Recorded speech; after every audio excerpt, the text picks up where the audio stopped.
Esferas da Vida. Apoio Cultural. Saúde Quântica Araraquara. Cuidando do espírito através da ciência. Daniel Mariottini. Bem-vindos ao Esferas da Vida, um olhar sobre a doutrina espírita. Hoje a gente conversa sobre a transição planetária, o processo de mudança de um planeta de provas e expiações para um planeta de regeneração. E como o Evangelho, a orientação de Jesus, nos ajudam a passar por todos esses momentos necessários. Fique com a gente que o Esferas da Vida está no ar. A alma que é vibração, vida e essência das esferas.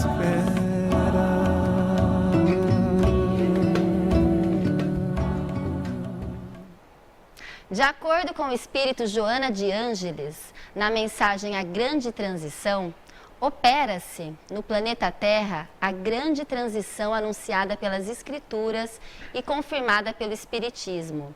O planeta sofrido experimenta convulsões especiais, tanto na sua estrutura física e atmosférica, quanto na sua constituição moral.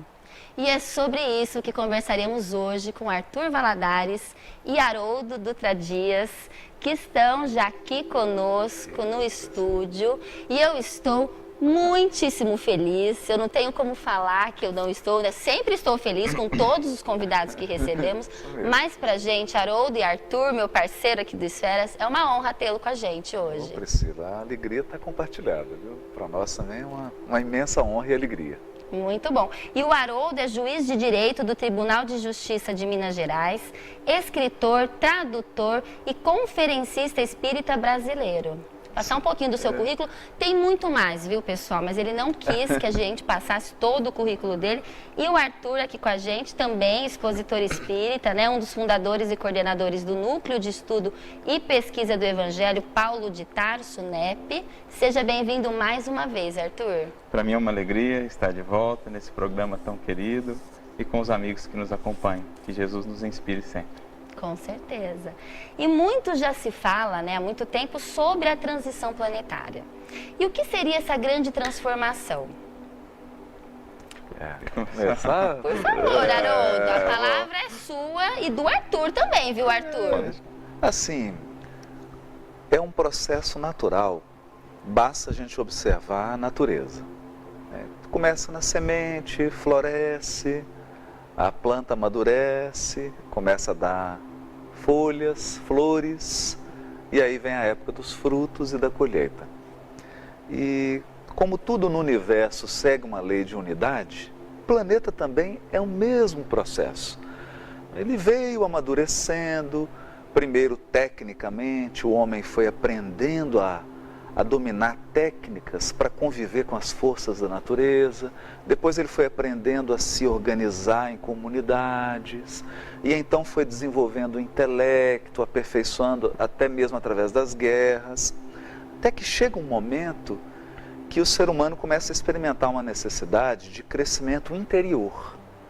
E é o momento que nós estamos vivendo, essa virada, em que a gente sai um pouco do exterior e começa a demandar, a ter uma necessidade de um aprimoramento interno.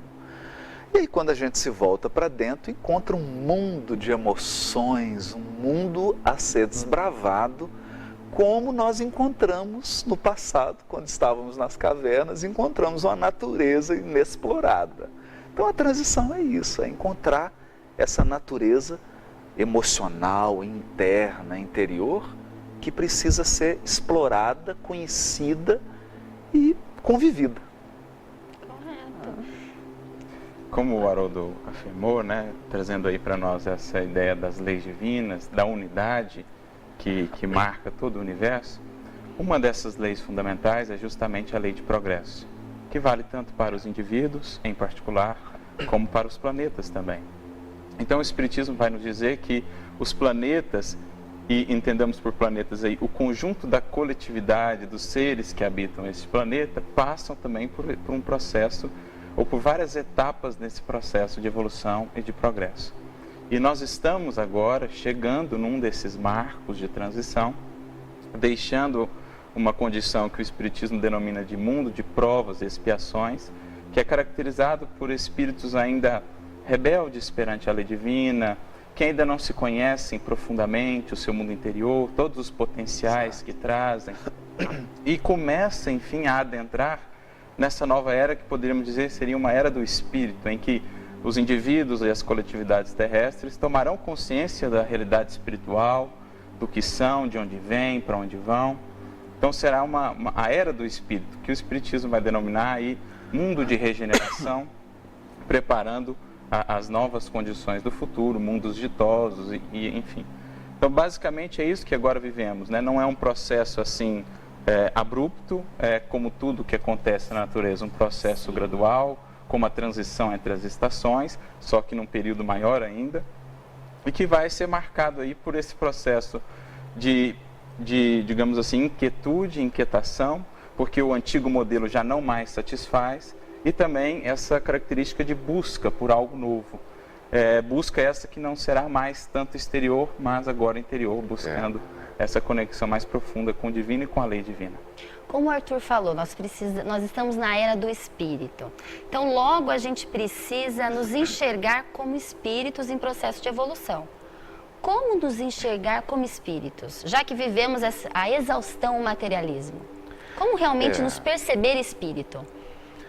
Priscila, eu acho que isso tudo passa por um primeiro momento, uma mudança de foco. Porque ao longo de muito tempo, de séculos, nós somos educados para focar o exterior. E quando alguém relatava ou entrava em contato com o seu interior, essa pessoa era marginalizada pela sociedade, né? Eram os loucos, os poetas, os ébrios. As pessoas mais sensíveis. Exato, as mais sensíveis, né? Que tinham uma conexão maior com a intimidade. Acontece que o mundo vai alcançando um progresso tecnológico tão grande que vai desobrigando as pessoas daquele contato mais rígido com o mundo exterior. Então hoje nós temos o avião, o celular, a comunicação. Se você pensar a vida há 2000 anos atrás, imagina, né? Há 1500 anos atrás na Europa, o que era em termos de saneamento, alimentação, transporte, cuidados pessoais, né? O que é tomar banho de 15 em 15 dias? A gente não pensa nisso, né? E hoje você tem toda uma estrutura da sociedade que nos desonera. Então você começa a ter mais tempo para lidar consigo mesmo, né? E aí o nosso olhar se volta para quem sou eu? Quem que eu sou? O que eu estou fazendo aqui, né? Será que a morte vai acabar com isso tudo? E esse tanto de amor que eu tenho? E esses afetos que eu construí? E as coisas que eu gosto de fazer? E tudo que eu aprendi? Vou perder tudo isso? Então, essas questões estão atormentando as pessoas, né? Algumas fogem, preferem um processo de fuga, né? Não quero lidar com isso. Mas aí padecem uma angústia existencial, que é o que a gente está presenciando hoje. Então, quem foge dessa busca interna, sofre de solidão, depressão, o que seria? Começa assim a ter, sabe quando você come e não fica satisfeito? Parece que tem uma sede, uma fome a mais, uma necessidade que não está sendo atendida. Às vezes a pessoa tem um bom emprego, um bom salário, uma boa posição social, está bem relacionada, né, tem recursos e falta algo. A gente percebe isso hoje. Sim. Até pelos índices de suicídio, né, são muitas vezes em jovens de classe média alta. Eles têm todos os recursos, têm toda a assistência, têm uma família estruturada. As pessoas estão perdendo o sentido da vida? O sentido, porque tem uma sede profunda que não está sendo atendida. O mundo material e as propostas materialistas, né, a sociedade do jeito que ela está estruturada, não está conseguindo alimentar, a gente não está conseguindo manter uma felicidade duradoura. Está apenas tendo um prazer. Você vai ali, satisfaz, mas fica um algo mais. E tem aqueles que resolvem encarar isso. Saber que necessidade é essa, que busca é essa. E aí elas se entregam por um processo hoje mais maduro de religiosidade e de espiritualidade. Não necessariamente de uma religião, né? Exato. Não necessariamente de uma religião convencional, mas de uma espiritualidade, de uma conexão, de uma comunhão. Algo que te faça transcender. A sede de transcendência é tão grande, Priscila, que a gente vê pessoas indo para o alcoolismo, para as drogas. No fundo, o que está por trás disso é uma profunda necessidade de transcender as limitações da vida física. É curioso isso, não é? Muito. Então isso tudo está mexendo com as pessoas. Num nível que a gente pode dizer que nós estamos vivendo um verdadeiro terremoto emocional. Você vê assim as famílias, pessoas jovens, né? Aparentemente assim por fora parece que está tudo certo, mas por dentro é um vulcão, né? Um terremoto. Seria a falta desse amadurecimento moral ou não? Ou não, até espiritual mesmo. Eu digo que coletivamente nós não amadurecemos os processos de busca da espiritualidade e da religiosidade e os processos de alimentação espiritual. Nós não amadurecemos. Então, a escola, a política, a economia e mesmo as religiões não estão preparadas para atender essa fome, para dar às pessoas, para saciá-las dessa nova busca. É uma nova busca. E não serão alimentos antigos que vão saciar essa nova fome. São Esse alimentos é um desafio, novos. são alimentos novos. Para a nova geração, Novos nesse caminhos, processo de transição, né, Arthur? Novos caminhos, E quando a gente fala de transição também, as pessoas acreditam que é um momento de cataclismos, que vão acontecer muitas mortes coletivas, que acabam acontecendo ainda guerras, violências jamais pensadas. Como que a espiritualidade vê esse momento também nesse lado da sombra? Como o Haroldo falou, cremos que os grandes cataclismas que ocorrerão serão mesmo esses morais, esse terremoto em que antigos valores, antigos hábitos, né, antigos padrões de vivência em sociedade começam a ruir, começam a ser questionados. É claro que cataclismas físicos sempre existiram, sempre existirão, poderão estar presentes nesses momentos também, mas sobretudo o que traz essa grande inquietude, o que traz muitas vezes esse desespero e essa desesperança aos corações e às criaturas é esse terremoto moral, esse saturamento desse modelo que não mais satisfaz.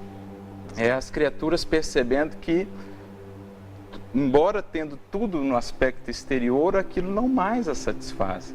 Então elas se sentem como que sem chão, como que sem base, uma base sólida para construir algo duradouro, né? Sobretudo nessa velocidade do mundo de hoje, nessa liquidez do mundo de hoje. Sim. Parece que as pessoas não encontram bases sólidas para construir algo real, algo efetivo, né? Lembrando-nos um pouco aí da fala do próprio mestre ao final do Sermão do Monte, quando ele diz, né? Aquele que constrói sobre as suas lições, os valores do Evangelho, constrói sobre a rocha, constrói algo duradouro. Aquele, porém, que constrói, ou que ouve essas palavras e não constrói sobre elas, constrói sobre a areia movediça. Então, basicamente, a humanidade está percebendo agora que muitas das suas construções, as bases eram muito frágeis, e tudo isso está vindo a ruir para que a humanidade repense em que bases ela quer se estabelecer para o futuro, para esse novo mundo, que serão, sem dúvida, bases de mais religiosidade, de mais espiritualidade, de mais conexão com o divino.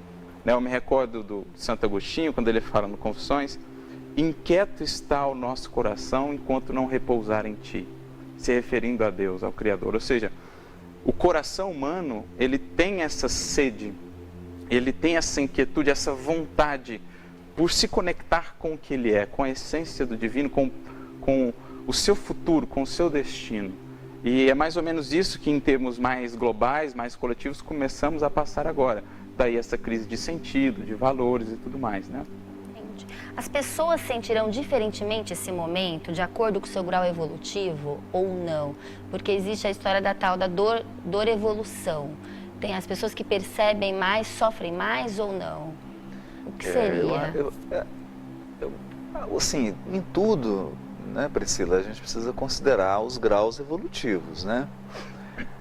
Inclusive tem um pesquisador americano, chama Clare Graves, e ele deixou um trabalho, né, que os continuadores acabaram sistematizando e publicaram, que chama Espiral Dinâmica. Ele faz uma avaliação da psicologia coletiva, pegando as fases da humanidade, e aí ele coloca assim cores e padrões. Então ele examina, por exemplo, um primeiro padrão que é um padrão primitivo, em que o psiquismo da pessoa, ela opera só para atender as necessidades básicas. Então ela é uma criatura que está ali vivendo quase vegetativamente, né? Só buscando, não cogita de certas coisas. Depois, num outro grau, aquele psiquismo que já começa a animar as coisas. Então os misticismos, as crenças, do Deus Trovão, aquela época primitiva. Você já começa a adorar, mas é uma coisa muito ainda irracional, né? Depois caminha para um terceiro nível que ele chama de Power Gods, que é onde a gente começa a eleger pessoas, uma pessoa específica que a gente endeusa. Então foi a época dos grandes generais, dos grandes líderes. Depois, como a gente percebe que esses líderes, eles são muito assim cruéis e muito arbitrários, aí a gente passa para um outro psiquismo, que você começa a adorar instituições. Porque elas estabelecem regras, elas estabelecem padrões, e aí quem atende às regras está dentro, quem não está é expulso. Não é? Depois, a gente se cansa disso porque vê que a instituição não é capaz de atender a todas as necessidades. E aí a gente passa para um outro nível, que ele vai falar que é um nível em que tudo é permitido, tudo é possível, não pode ter regra nenhuma, que é um pouco que nós estamos vivendo hoje. Não tem dia nem noite. Tudo é uma mistura. Não tem frio nem quente, tudo é morno. Então você quer quebrar todas as regras, tudo depende. Só que esse é um problema porque tem regra. Então você tem a lei da gravidade, tem regras. Tem regras. Né? As coisas operam dentro de uma previsibilidade da natureza. E aí, segundo ele, a gente caminha para outro patamar, que é o que a transição vai proporcionar, que já é de uma consciência mais comunitária, aí aqueles que já pensam no meio ambiente, nos grupos, na coletividade, e depois um outro nível, que é um nível já de uma consciência cósmica, que aí ele já foge daqueles padrões étnicos, de cultura, de linguagem. Então, olha que interessante isso, né? É uma sequência, quase que um degrauzinho. E a gente percebe que se você sair na rua hoje em Araraquara, você vai encontrar gente de todos os degraus. Sim. Você vai encontrar pessoas que estão lá no primeiro ainda, né? Vai encontrar o que está no Power God, né? Que está querendo um líder truculento que vai fazer uma revolução. Sim. Você vai encontrar aquele que é puramente institucional, então é a igreja dele, é a instituição dele. Encontra pessoas que estão em todos os níveis, né? Isso é muito curioso. Mas de um ponto de vista geral, a sociedade está nesse degrau que é o da ausência de regra. Então as pessoas estão perdidas, porque nós deixamos de observar a natureza e começamos a acreditar que eu posso determinar tudo, mas não posso. Por exemplo, eu não posso determinar que hora que vai se dar o processo de envelhecimento do meu corpo. Eu queria muito, mas não tem jeito. O corpo segue a contragosto, um sistema, né? Mesmo eu emburrado, ele está envelhecendo a cada ano, né? E vários outros processos seguem uma lei, seguem um ciclo, e se eu não aprender a me conectar e a respeitar isso, eu vou ter problemas. Então eu acho que hoje o grande ponto, assim, a gente percebe da transição é a falta do sentido. Não tem mais um norte, não tem mais.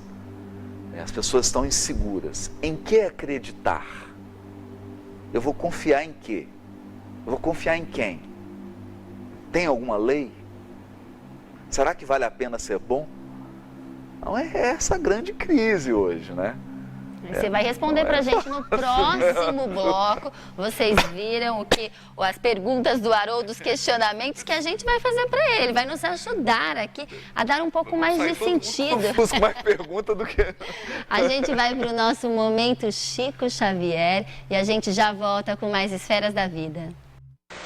Nós temos de entender que a paciência, a esperança, a felicidade, a paz não são adquiríveis em nossos grandes supermercados.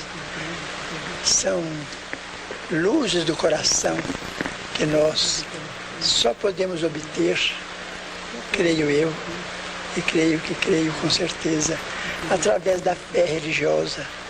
Sejamos cristãos nas diversas interpretações do Evangelho, católicos, evangélicos, espíritas ou não, todos temos em Jesus o padrão da paz, porque se observarmos os ensinamentos dele, que palpitam em nosso coração até hoje, quase 2000 anos passados, nós encontraremos lá no fundo de nossa própria alma, dentro da grandeza externa de nossa vida atual, nós vamos encontrar a paz. Paz espera.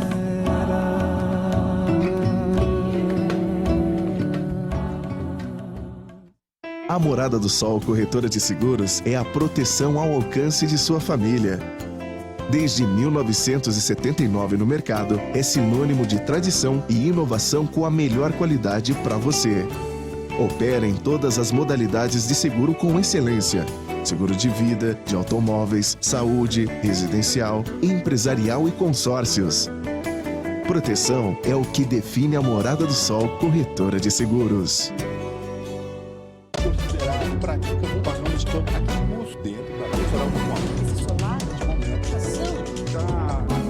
Todos os lados da notícia. Diversidade é fundamental. Estímulo ao debate. Os novos candidatos vão aparecer. Eu acho que depende de nós saber se nós estamos dispostos a investir em pessoas novas. Diferentes opiniões, para você formar a sua.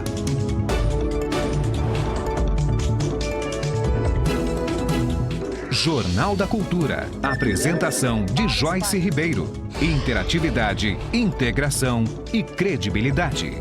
De segunda a sábado, 9h15 da noite. Um sorriso bonito no rosto de cada paciente. Esse é o objetivo da Clínica Della Coleta Ortodontia. Mais de 35 anos oferecendo excelência e tradição em aparelhos ortodônticos. A correção de dentes desalinhados resgatam o sorriso e sua autoestima. Tecnologia em aparelhos de porcelanas, autoligados, convencionais, entre outros. Clínica Della Coleta Ortodontia. O nosso sorriso só existe por causa do seu sorriso. Opinião. Eu acho que é muita gente mesmo. Debate. Pelo amor de Deus, o senhor falar de Neymar aqui, Bruna Marquezine, né? Por que, Isso aqui é sério. Os lances mais inusitados. Entrevistas. Procurando colocar em prática tudo aquilo que treinamos. E muito bom humor. Você é especialista em avião, quase derrubou um já. Rodrigo Viana, José Carlos Madalena e equipe comandam o esporte como você nunca viu. Painel Paulista Esportes, de segunda a sexta às 7h45 da noite, na TV Cultura Paulista.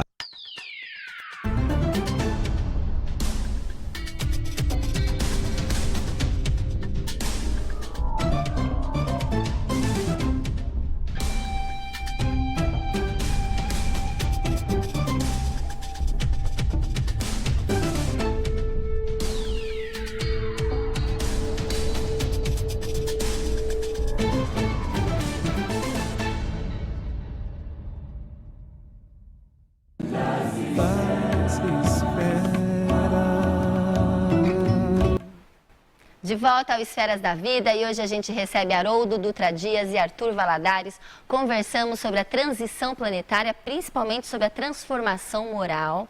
Mas eu quero dar minha dica aqui da noite para você que quer saber sempre um pouco mais da doutrina espírita. Vamos para a nossa dica, que é o jornal O Clarim, que esclarece didaticamente todos os tipos de assuntos espíritas, e a Revista Internacional de Espiritismo, que é uma das revistas mais respeitadas no meio espírita. espírita, tanto por sua tradição, que foi fundada em 1925, como pela qualidade e profundidade de seus textos, expandindo o conteúdo religioso para explanações filosófico-científicas.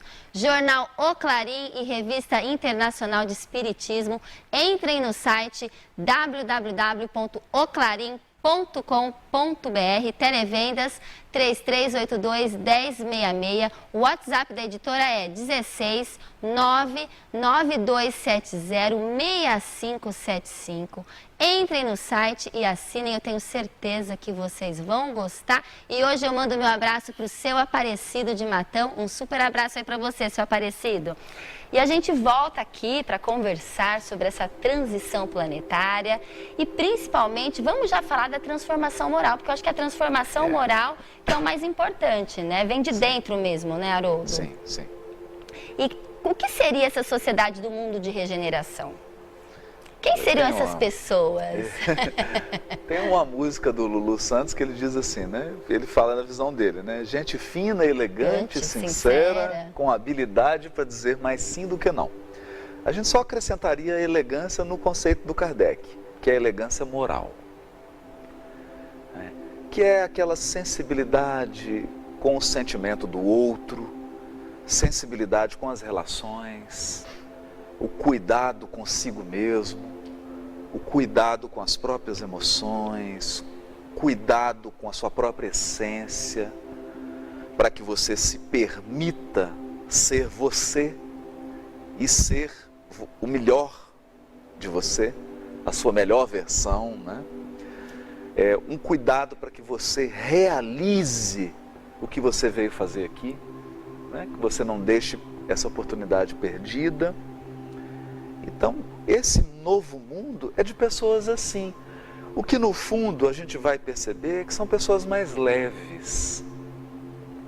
Elas são mais amorosas, elas têm uma habilidade das relações. Acho que esse é o grande diferencial. Né? Embora elas tenham as conquistas da inteligência, porque a gente não perde, né? O mundo avançou muito em tecnologia, muito em inteligência, né? Para a gente ter uma ideia, uma pessoa na Idade Média, no final da vida dela, durante toda uma vida, ela assimilava o conhecimento que uma criança de 7 anos tem hoje. Nossa! Durante toda a vida. Então hoje nós temos acesso a muita informação, até uma criança de 12 anos, de 10 anos hoje, ela tem uma quantidade de informação absurda, mas falta aquela habilidade para as relações, né, Priscila? E o que a gente sofre é nas relações. O que nos causa dor, angústia, o nosso calcanhar de Aquiles são as relações. Sejam elas afetivas, profissionais, sociais, todas elas. Então, as pessoas da nova geração, elas são muito habilidosas. Habilidosas em se posicionar, habilidosas em não se contentarem com menos do que elas podem alcançar, e a habilidade de permitir que o outro seja ele e construindo assim, mesmo cada um sendo ele mesmo, construindo relações sólidas, duradouras, maduras. Esse é o desafio. Um grande desafio. Como que a gente faz isso, Arthur? Eu acho que, no nosso caso, espíritas, mas também para todos aqueles que têm ou norteiam sua vida por valores espirituais, a característica dessa nova geração, desses indivíduos que na coletividade ou no somatório formarão essa nova humanidade, são essas características, como o Haroldo ressaltou, de mais consciência, de mais entendimento de si mesmas, mais propensas ao bem, mais voltadas para a espiritualidade, para ideais e valores menos materiais, mais espirituais, mais transcendentes. Então, basicamente, são esses os valores que todos os caminhos espirituais que existem no mundo hoje vão propor às criaturas.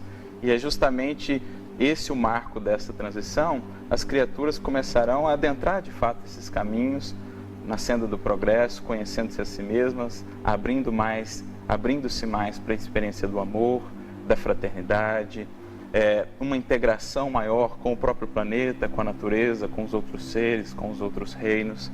Enfim, o ser humano realmente vai despertar um pouco mais da sua consciência espiritual, da sua consciência cósmica, né? O Emmanuel, no livro A Caminho da Luz, no livro Emmanuel também, ele até chega a dizer que é a transição do homem material para o homem espiritual. Kardec vai dizer no livro dos Espíritos, do homem carnal para o homem moral. Essa é a grande transição e é esse conjunto de seres que formarão a nova geração. E é preciso que entendamos que essa nova geração, ela não está associada apenas à idade do corpo. Porque muitas vezes as pessoas pensam, não, mas a nova geração são só os jovens, os que estão chegando agora. Não é essa a ideia. Esse é um conceito que já está lá, por exemplo, nas cartas de Paulo. A ideia de nova geração é seres humanos diferentes, com um novo molde, ou pautados, construídos, moldados a partir de um novo referencial. E o grande referencial para a humanidade terrestre é o Cristo com os valores que ele trouxe. Portanto, essa nova geração serão aqueles seres humanos que refletirão em si um pouquinho mais desses valores. Humildade, perdão, bondade, compreensão, fraternidade. Essa é a nova geração que, de fato, na medida em que for preponderando, vai fazer da humanidade uma nova humanidade. Existe a famosa frase, conhece-te a ti mesmo, né? Dizem que a grande questão da reforma íntima é o autoconhecimento. Porém, as pessoas confundem um pouco o autoconhecimento com a personalidade. Focam muito na personalidade e ficam querendo, né? Tem aquela passagem que o Chico Xavier conta que ele sabia de todos os seus defeitos, das suas impurezas, das suas sombras, mas para limpá-las, ele trabalhava no bem. Ele trabalhava no bem incessantemente, né? Como a gente sabe da história do Chico. Mas a gente ainda tem dificuldade de se conhecer, né? E a grande questão da reforma íntima. E como aparar, como cuidar dos nossos defeitos, né? Eu vi uma matéria sua que você falou, você percebeu que a arrogância está vindo, você abaixa ela. Exato. Você percebeu que está vindo, porque a gente tem tudo dentro da gente, exatamente. É isso? Direção e intensidade, né? É porque... Primeiro, né, Priscila, quando a gente fala em autoconhecimento, é preciso entender que não é algo puramente intelectual. A primeira coisa é essa. Senão fica parecendo que você vai pegar um manual do usuário. Então, deixa eu pegar aqui o manual da Priscila, deixa eu entender como é que ela funciona. Mas não é assim, né? As pessoas não vêm com o manual. E o conhecimento não é assim só intelectual. Então, para o autoconhecimento, a gente tem que ir com muito amor. Então, o amor é acolhimento. Então você pensa assim, como que um agricultor vai para a lavoura? Ele chega lá e encontra a plantinha atacada por um inseto ou por uma praga, né? Ele não vai lá com ódio arrebentando tudo, arrancando tudo. Ele vai, eu preciso atuar aqui, né? Tá cheio de mato, aí ele vai e arranca aquela erva daninha. Aí está precisando de água, ele vai e põe um pouquinho de água. Está precisando corrigir o pH da terra, ou corrigir algum elemento ali da terra, ele vai e aduba, coloca produtos. Então, ele vai para cuidar. A gente só deve ir para dentro se for para cuidar, para acolher. Olha, que maravilha. Não para acolher. Então, você vai para dentro e diz assim, olha, eu percebo que essa emoção em mim ela é muito forte, ela é muito intensa, ou ela está sem direção. Porque as paixões, os estados emocionais, eles não são ruins, nenhum deles. Então, nem ciúme, nem raiva, nem agressividade. Porque a pessoa fala, mas nem agressividade? Olha, se você não tiver agressividade, você não passa no Enem. Você tem que ter essa energia. Que, se faltar essa energia, você fica apático. Você não tem força, você não tem gás para fazer nada, né?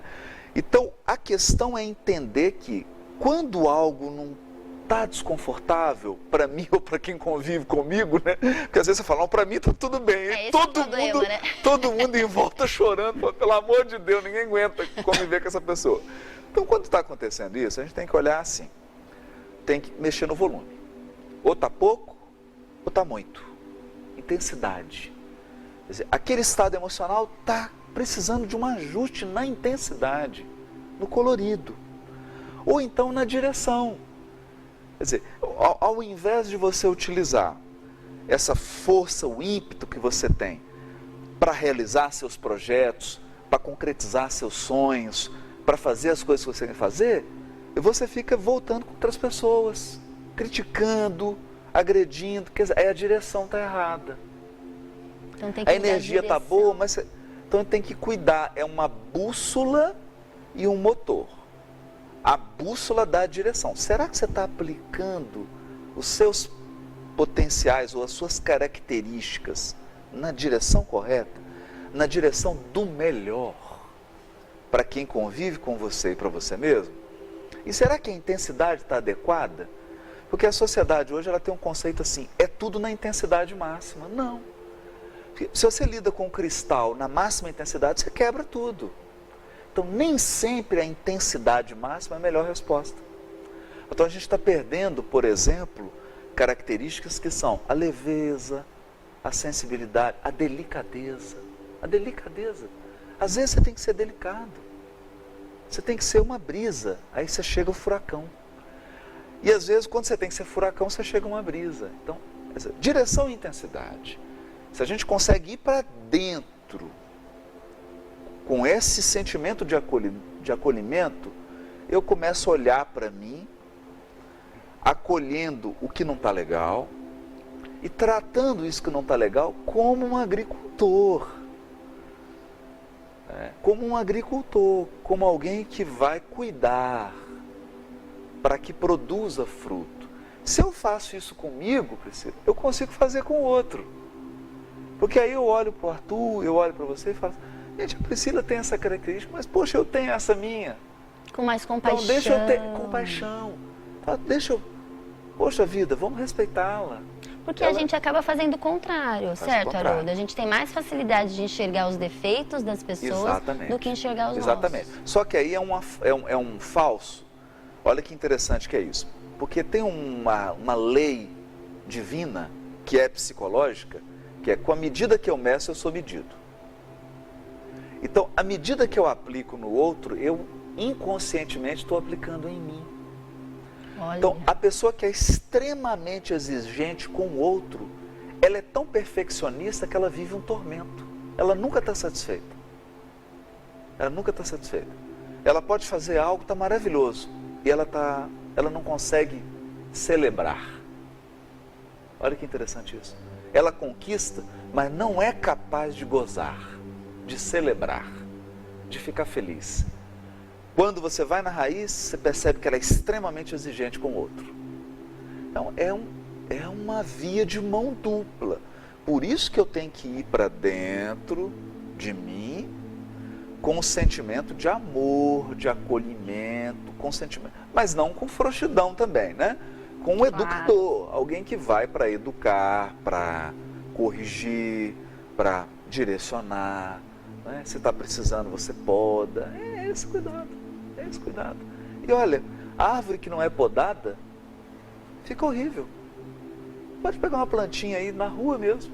Se você não poda ali, não corta, ela não fica bonita. É interessante. É isso mesmo. Né? O grande desafio é a reforma íntima, Arthur. Até pegando um gancho, né, nisso que, na frase que você citou em torno do Chico, quando ele falava das suas imperfeições e que colocava o trabalho no bem como um caminho de vencê-las, de superá-las. É interessante essa visão também de ver o outro como um instrumento de autoconhecimento. Porque existem realidades acerca de nós mesmos que só enxergaremos nesse trabalho com o semelhante.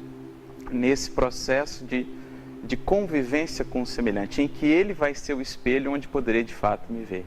Né? Por isso que nós temos no Espiritismo, uma das leis morais é a lei de sociedade, em que os Espíritos dirão, só na convivência é possível a evolução. Então, eu só posso crescer no contato e na interação com o outro. Kardec vai ter uma definição muito bonita, ele vai dizer que a pedra de toque dos vícios e das virtudes é a lei de convivência, ou é a convivência. Eu só sei quem de fato eu sou, só consigo aferir de fato o meu valor, o que eu já conquistei, na interação, no serviço com os semelhantes. Por isso, eu me recordo de Emmanuel, quando ele diz, se Deus é a meta, o próximo é a ponte. É a ponte que nos levará a Deus. É isso mesmo. A gente vai para um pequeno intervalo e a gente já volta com mais esferas da vida. Fique aí. Paz e espera.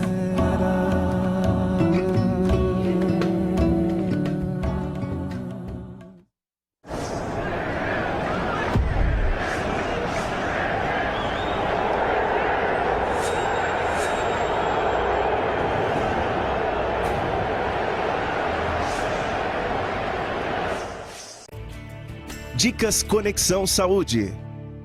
Dr. Rafael Biasotti, a Marcela de São Carlos, 45 anos, está desesperada porque seus cabelos estão ficando cada vez mais finos e fracos. O que ela pode fazer? Olá, Marcela. Você tocou num ponto que eu escuto demais no meu consultório, no meu dia a dia. Então, as minhas pacientes chegam a partir mais ou menos dessa idade, 40, 45, 50, 55 anos, e apresentam exatamente essa queixa que você falou. Os fios estão ficando mais finos, aquele cabelo que era bem mais comprido, ela já está cortando mais curto porque ele não suporta mais a carga. Algumas pacientes até um pouco pior, vê o couro cabeludo. Então, isso sim é uma evolução da piora do quadro capilar da paciente. Existem vários motivos que podem causar isso, tá? Um dos principais é a calvície androgenética feminina, que a gente vê que com a queda do seu estrógeno, com a diminuição dessa produção desse hormônio, nas mulheres o cabelo vai piorando, piorando, piorando. É importante sim a gente fazer uma consulta, avaliar esse padrão capilar e começar o tratamento. O cabelo melhora muito a partir do momento que a gente identifica os problemas e começa a tratá-los. Dicas Conexão Saúde. Desperte suas emoções com Mazotti. Clássico, moderno, casual, contemporâneo. A Mazotti tem o que você deseja para deixar sua casa ainda mais bonita. Mazotti, objeto de estima. Ágil. Imparcial. A notícia como ponto de informação. Jornalista experiente e com credibilidade. De segunda a sexta, às 18h45, Painel Paulista.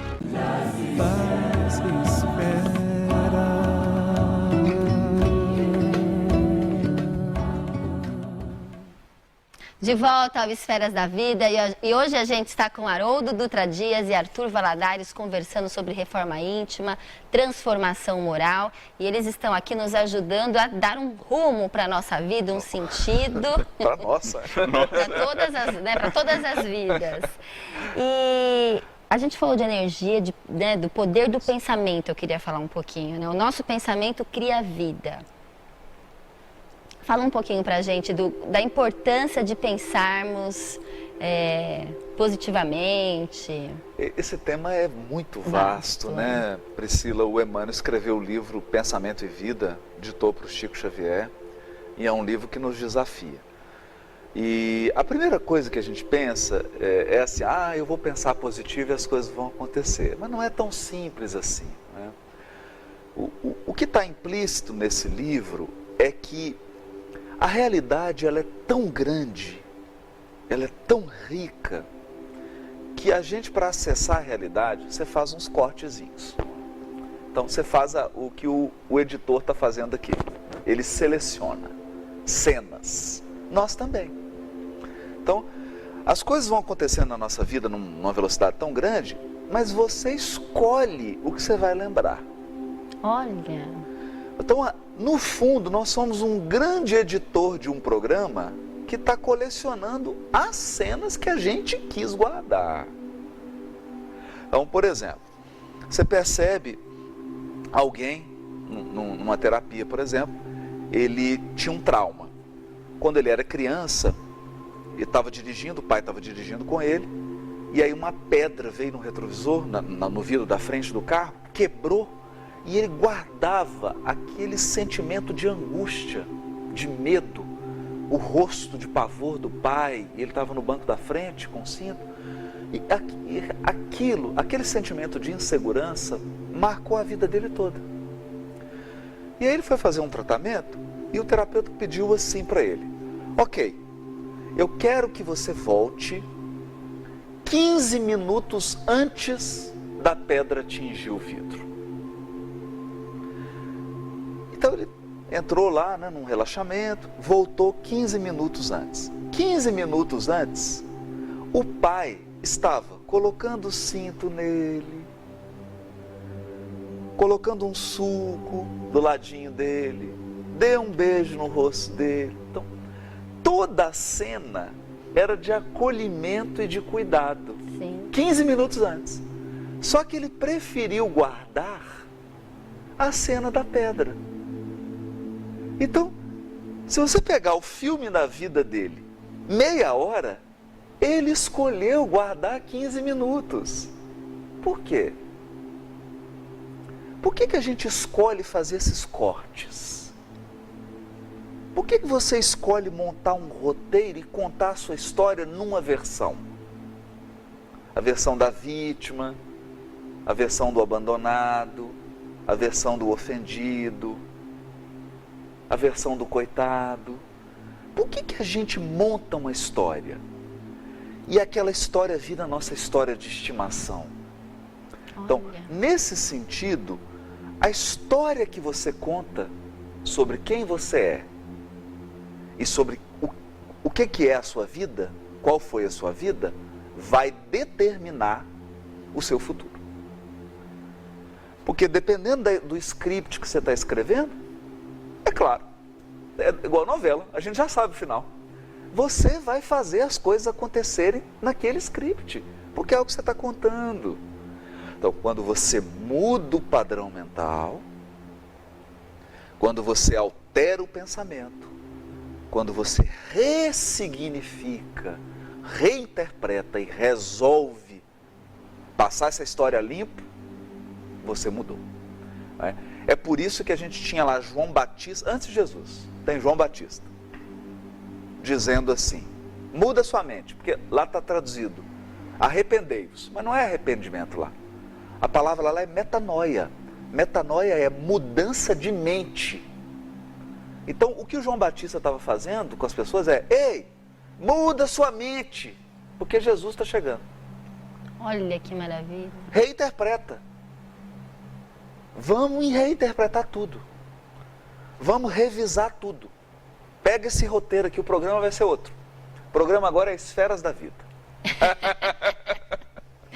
Aí muda tudo, aí muda tudo, porque nós damos significados às coisas, aos acontecimentos. Por que um mesmo acontecimento transforma alguém num herói e transforma o outro num derrotado? Mesmo acontecimento. Por que um mesmo acontecimento faz alguém parar e faz alguém ter uma energia de vencer tudo? Por quê? Então, a mente é co-criadora. O ensino mais poderoso da doutrina espírita é: Deus criou seres, inteligências co-criadoras. Nós herdamos de Deus o poder de criar. Então você pode criar uma relação afetiva feliz. Você pode criar uma profissão em que você se expresse, que seja desafiadora, que seja compensadora. Você pode criar uma nova pessoa. Nós temos um poder co-criador. Isso é uma dádiva de Deus. Por isso que Jesus, quando alguém chegava para pedir algum auxílio, ele perguntava: que buscais? Que queres que eu te faça? Para não retirar daquela pessoa o poder co-criador dela e o status divino que cada ser humano tem. É muito lindo isso. Né? Muito demais. Fiquei toda empoderada agora. A TV Cultura que se cuide. Vou lançar mais uns 5 programas esse ano. Não é, Arthur? É importante, né, isso, porque é um passo de autonomia, né? É o passo de realmente tomar as rédeas da existência nas mãos. Porque até então, isso é interessante, no Evangelho, por exemplo, nós temos algumas configurações de arquétipos. E 2 arquétipos são importantes: o arquétipo da multidão e o arquétipo do discípulo. E penso que o grande diferencial que é entre os dois é justamente esse. O arquétipo da multidão, o ser inserido no arquétipo da multidão, é aquele que é levado pela vida e pelas circunstâncias. Ele ainda não aprendeu a lidar, a elaborar o que a vida lhe traz e tirar disso o melhor para crescer com isso. Então ele é conduzido, ele é levado, arrastado pela vida, pelos valores que a sociedade imprime, impõe. E o grande passo para nos tornarmos de fato discípulos do Cristo, no sentido de alcançarmos a libertação espiritual, de conquistarmos a nós mesmos, é justamente tomar essas rédeas da existência em nossas mãos, passando a conhecer-nos e passando a atuar nessa cadeia de construção da vida. Ou seja, a vida que encontraremos no exterior, ela começa internamente e ela passa por várias etapas. Há uma cadeia, e é isso que Emmanuel também vai dizer no livro Pensamento e Vida. Você tem o que me acontece, isso alavanca um acontecimento interno, uma emotividade, uma emoção, que plasma uma ideação, que leva a uma atitude ou uma palavra, que define meu destino.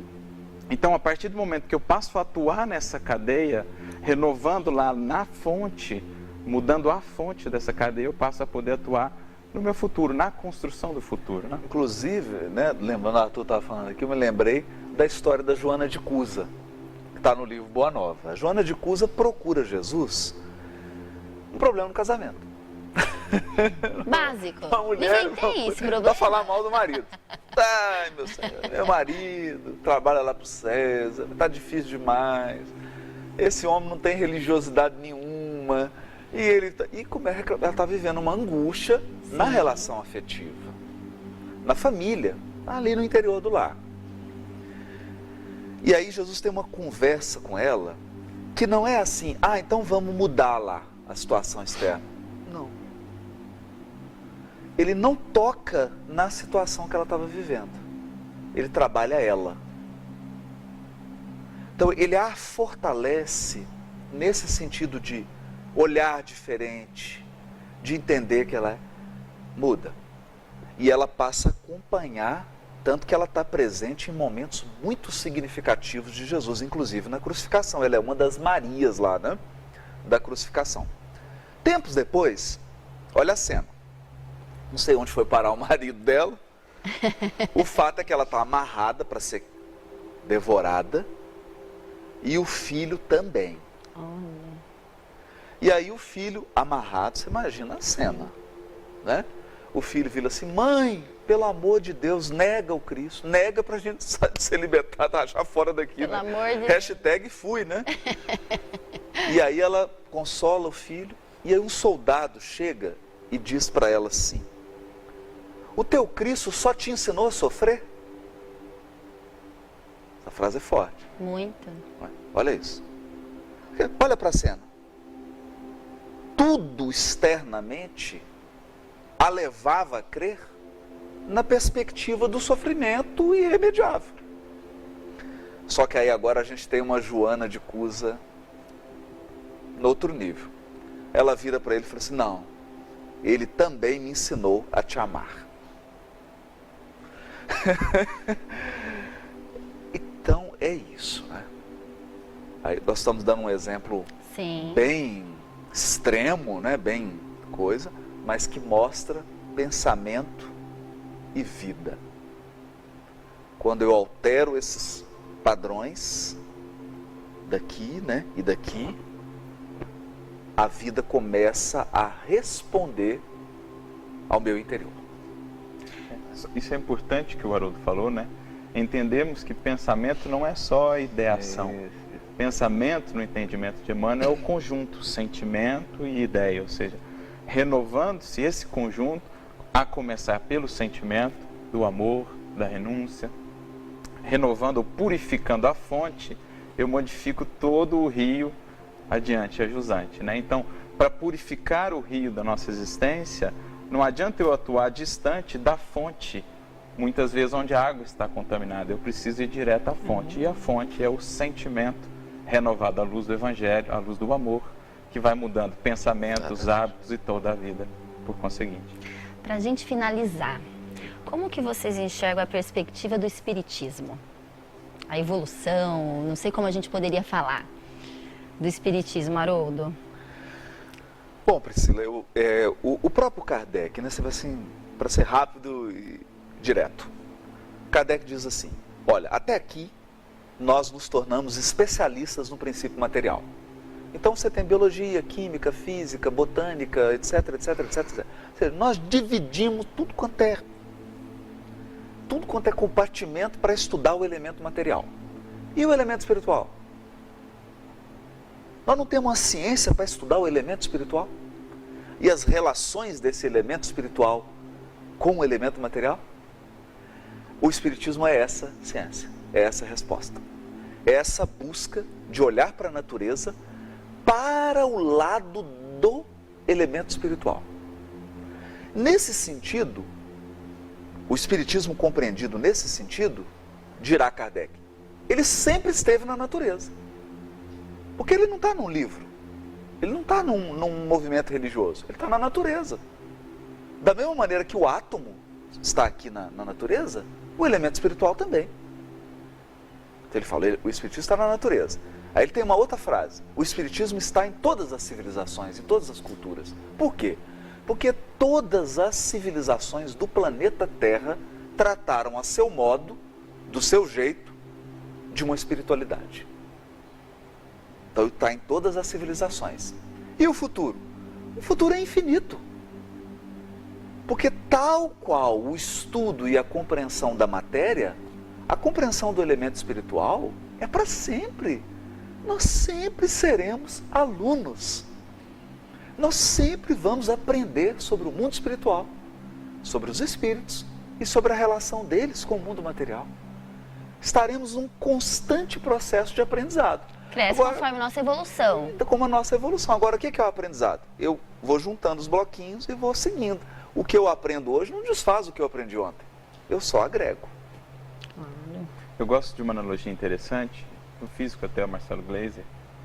Basicamente, isso vale tanto para o conhecimento material como para o conhecimento espiritual. Exato. Como temos a ciência que analisa a matéria, estuda as leis da matéria, o espiritismo, na definição de Kardec, é essa ciência espiritual dedicada a estudar as leis do espírito e da espiritualidade.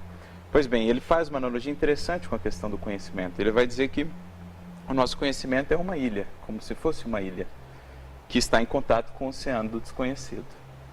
E é interessante isso, porque se olharmos para trás, o que achávamos que era o universo há 4.000 anos atrás?